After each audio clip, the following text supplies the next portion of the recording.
Yo recuerdo aquella tarde tan hermosa de un verano primoroso que pasó.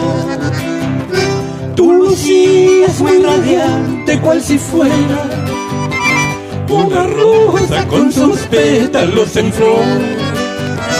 El verano como otro se ha marchado y de invierno se enfermó mi corazón. Esa rosa primorosa y perfumada solo queda mi recuerdo de un amor. Hay de nuevo primavera en mis jardines y en los tuyos quizás solo un desamor. O tal vez la rosa blanca y perfumada en espinas con el tiempo se volvió. O tal vez la rosa blanca y perfumada en espina con el tiempo se volvió.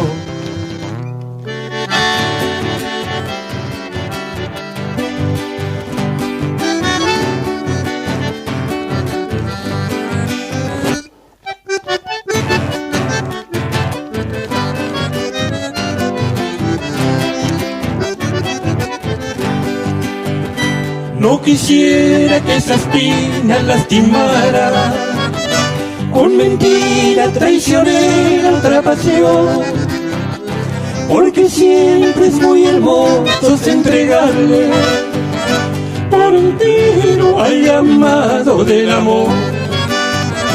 Hay de nuevo primavera en mis jardines, en los tuyos quizás solo un desamor.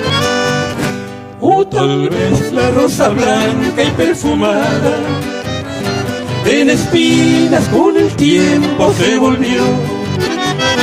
O tal vez la rosa blanca y perfumada en espinas con el tiempo se volvió.